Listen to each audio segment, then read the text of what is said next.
Hello, my name is Beata Gallaher, and today I would like to talk about communicative styles of American and Russian native speakers and American second language learners of Russian. My presentation is based on my research on complaints that I conducted for my dissertation in the field of Russian and second language acquisition at Bryn Mawr College in Pennsylvania in 2011. I will start my presentation with the theoretical background, participant profile and methodology that I used for my research. I will show results of the analysis of supportive moves, that is, of the reasons that the speakers gave to support their complaints.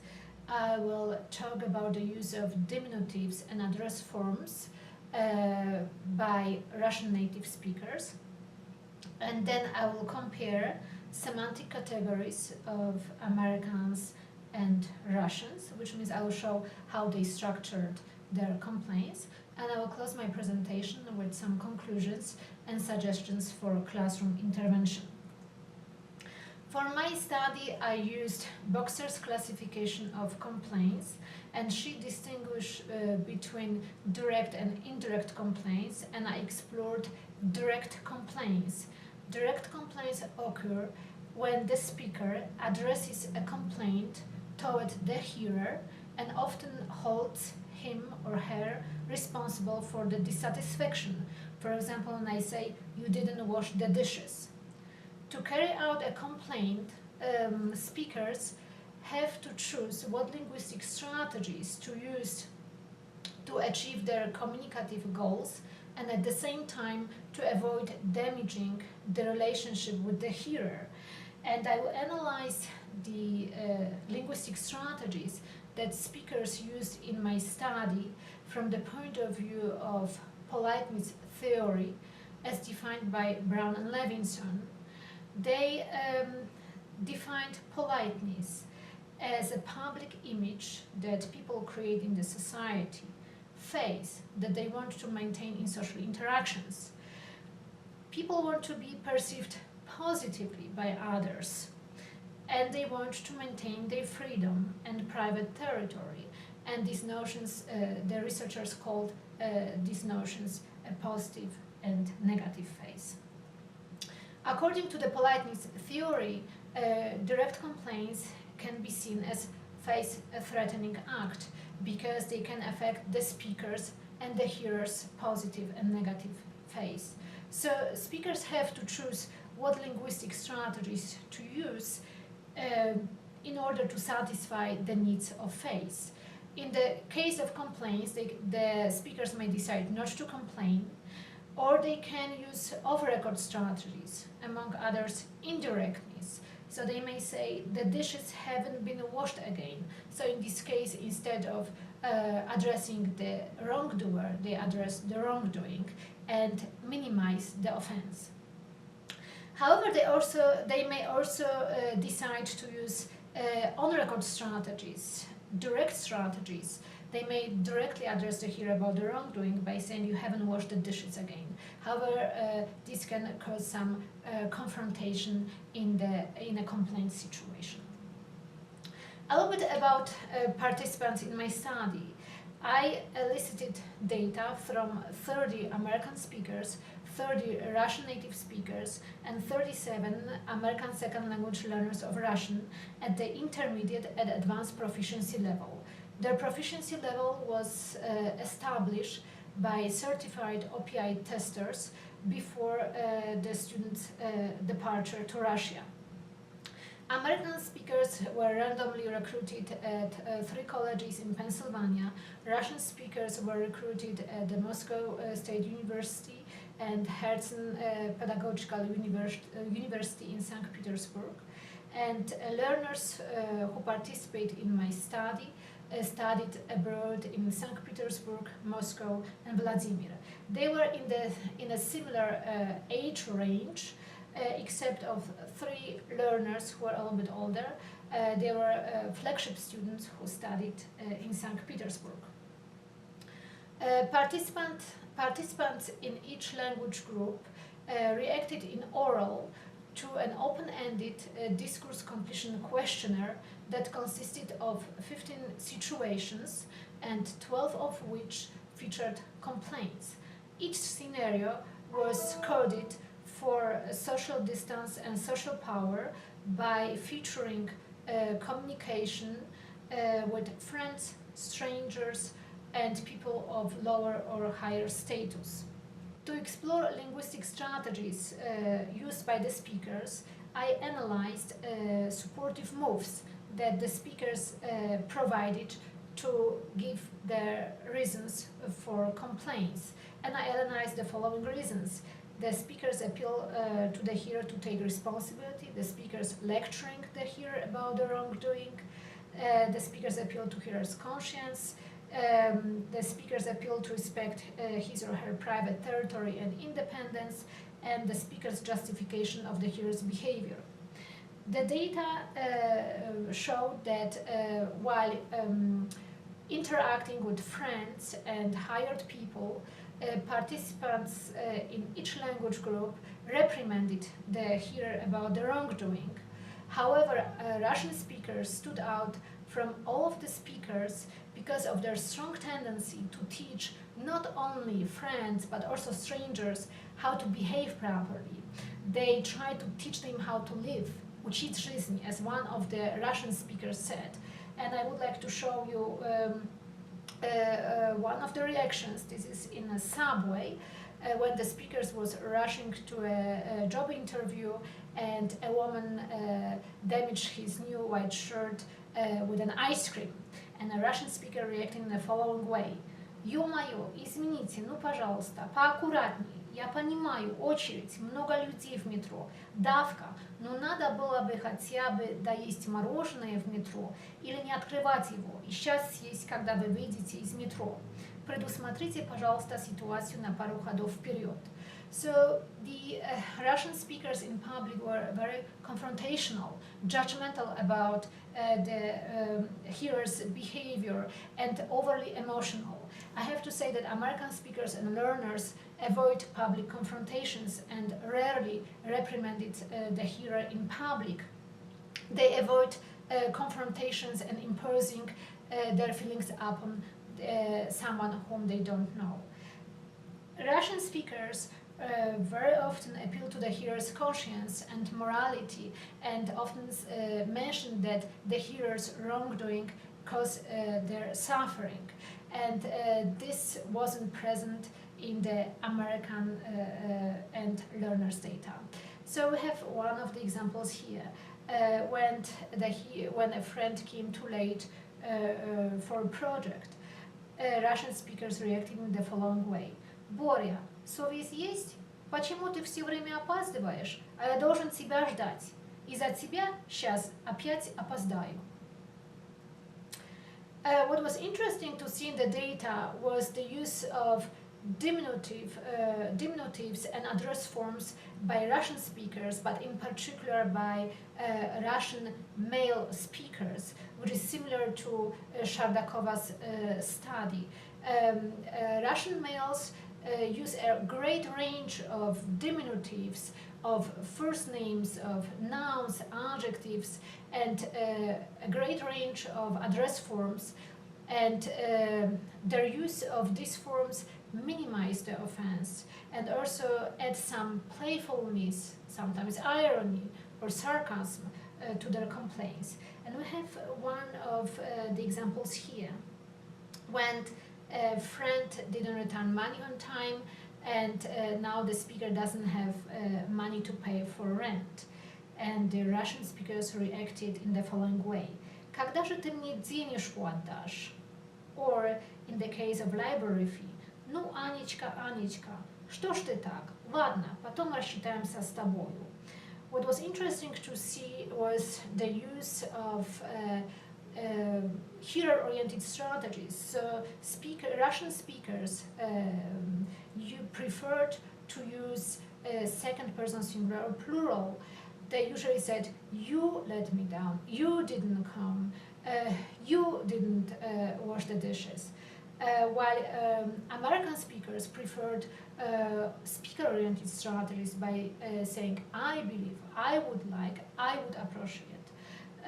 The use of hearer-oriented strategies and speaker-oriented strategies was statistically significant. The data also showed the effect of social status on communicative styles of American and Russian speakers.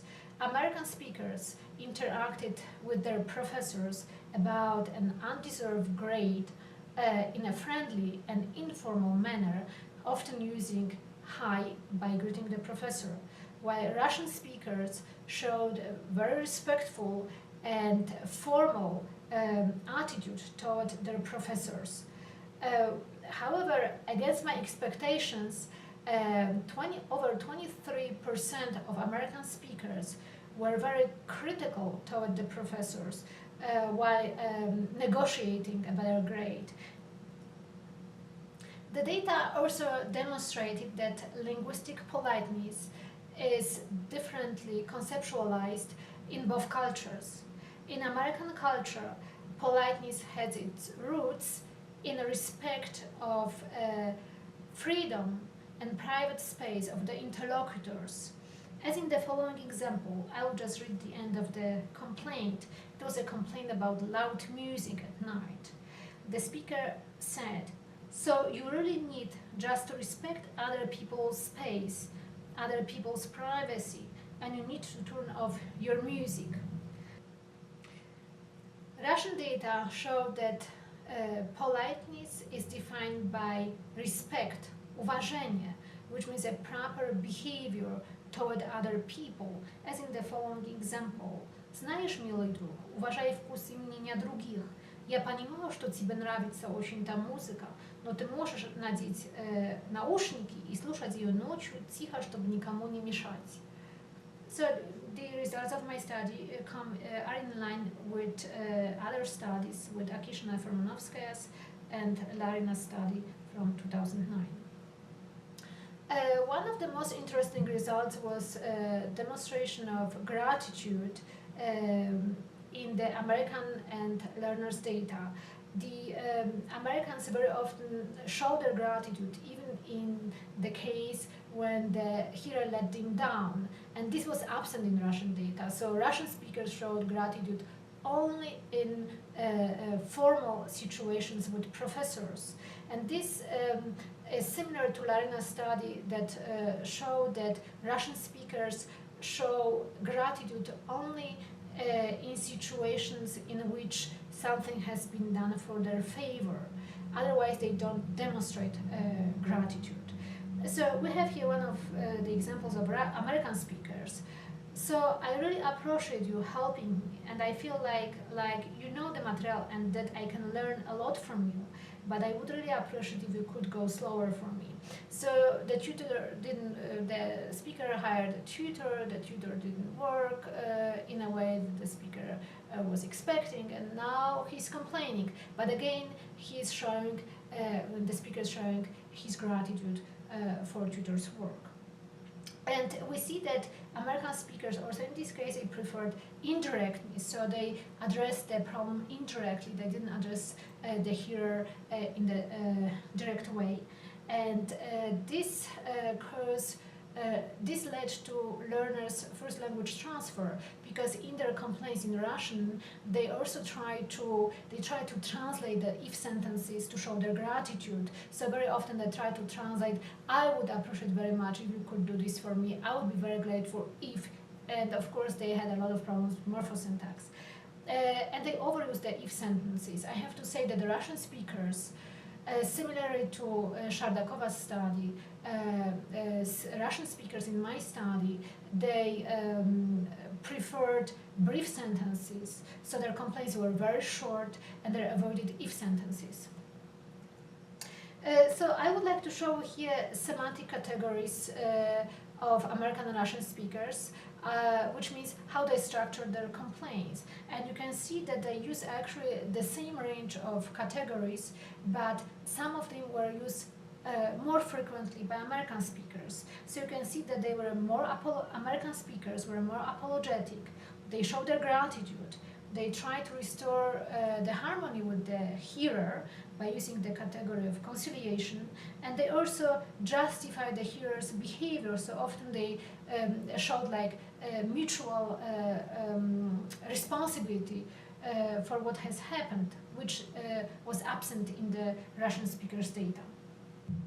To conclude, the data demonstrated that communicative styles of American and Russian speakers greatly differ because of social-cultural values and politeness rules underlying both culture. American speakers were very aware of face-saving strategies, and in their complaints they wanted to save their own face and the hearer's face by using the category of by being apologetic, by justifying the hearer's behavior, by showing their gratitude, while Russian speakers showed fewer concerns about face-saving strategies. They preferred straightforwardness and directness in their complaints. Moreover, American speakers and learners preferred speaker-oriented strategies and indirectness, while Russian speakers preferred hearer-oriented strategies and directness. The data also showed that American speakers showed gratitude more frequently than Russian speakers do, which comes in line with other studies. And this also led to learners transfer from their first language, in particular in their use of speaker-oriented strategies and indirectness. So their style was closer to that of their American peers than of Russian native speakers. And the results of my study also indicate some possible difficulties for learners that can be addressed by language structures.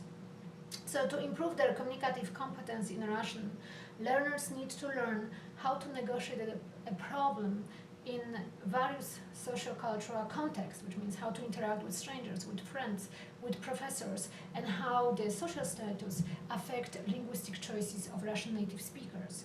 They also should learn about lexical devices that native speakers use to reduce the imposition, and I think here about the diminutives and address forms that were frequently used by Russian native speakers. They also need to learn about social norms and cultural values that are typical for Russian culture because they differ from the norms, the American norms, and they need to learn about politeness rules in Russian culture and compare them to American norms. Thank you so much. Thank you for your attention. I would like to thank you to the organizers for making it possible for me to participate in the conference virtually. And I would like to express my gratitude to Svetlana Cortez, who put so much effort into organizing our panel. Thank you so much.